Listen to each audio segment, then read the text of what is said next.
comme un revenu régulier et donc intégrable dans l'assiette de calcul de certaines aides de droit commun, avec pour conséquence de priver les conjoints survivants du bénéfice de la CMU ou de l'aide à complémentaire santé. À la suite du jugement du tribunal administratif de Paris, il était ainsi logique de rendre aux prestations accordées aux conjoints survivants le même statut que celui des prestations accordées aux autres ressortissants de l'ONAC-VG, celui de secours accordé en fonction de la situation globale de chaque demandeur, examiné individuellement. La refonte de la politique sociale a eu le mérite d'unifier le statut des prestations accordées par l'ONAC-VG. Les grands principes de cette refonte de la politique sociale de l'ONAC-VG ont été affirmés dans la délibération votée lors du conseil d'administration le 27 mars 2015. Premièrement, une aide individualisée, résultant d'un examen personnalisé de chaque situation qui s'accompagne d'une mission d'accueil, d'écoute et d'orientation des ressortissants. Deuxièmement, une aide subsidiaire par rapport aux aides de droit commun et dont le montant est plafonné par l'enveloppe de l'action sociale. Troisièmement, une aide décidée de façon collégiale par la commission d'action sociale départementale, composée, comme vous le savez, essentiellement de représentants des associations du monde combattant. Les dossiers sont présentés sous une forme anonyme, gage d'impartialité, principe que la mission souhaite appuyer.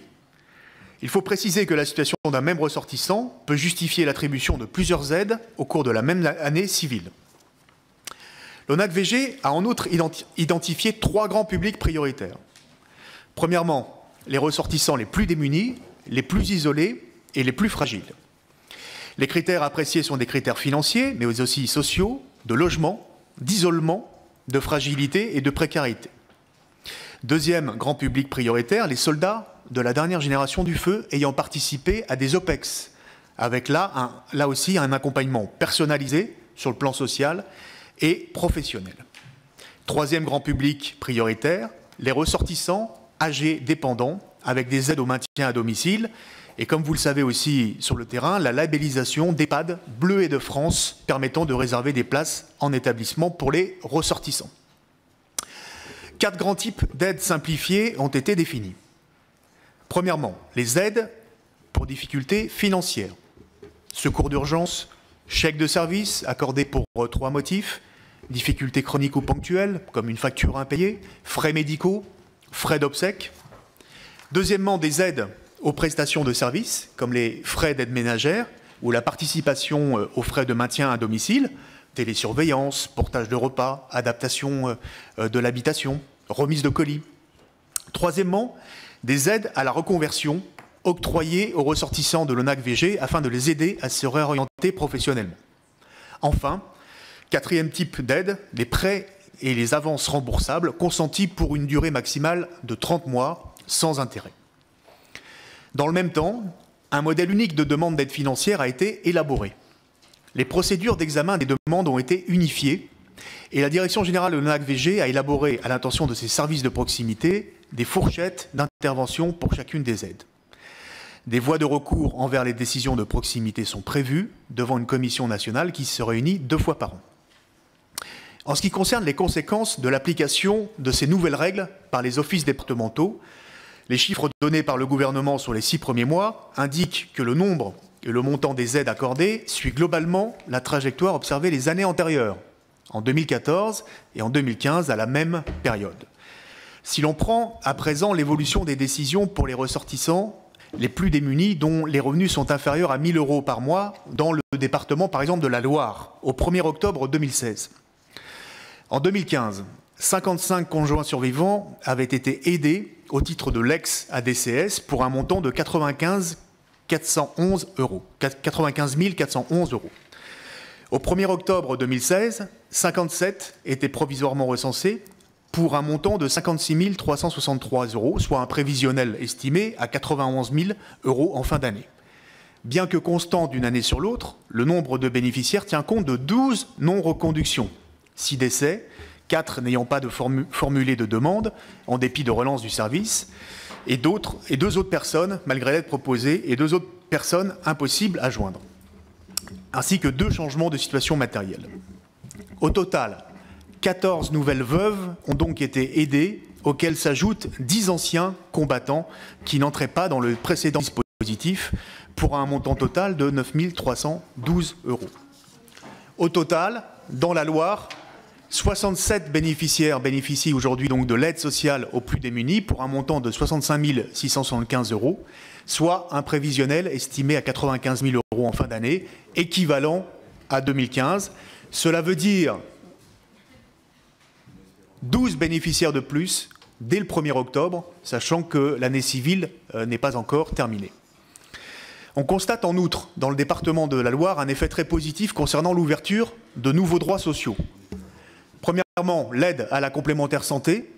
41 personnes ont vu leurs droits ouverts alors qu'elles n'en bénéficiaient pas jusqu'à maintenant, grâce au suivi de l'assistante sociale.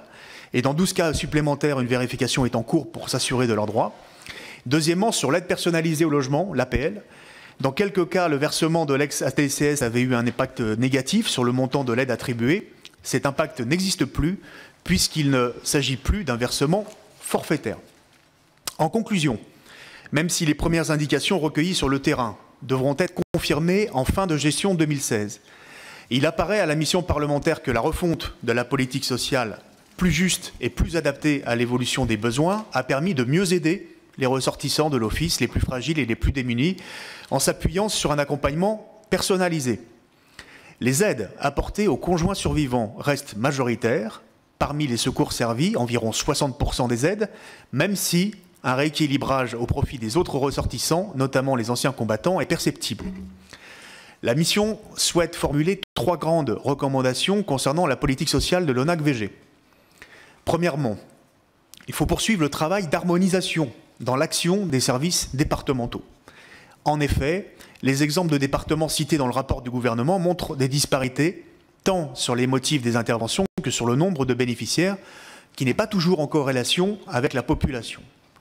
L'Office s'attache à harmoniser les procédures et les montants des aides attribuées sur l'ensemble du territoire, mais ce travail de mise à jour des différentes circulaires internes doit être accéléré.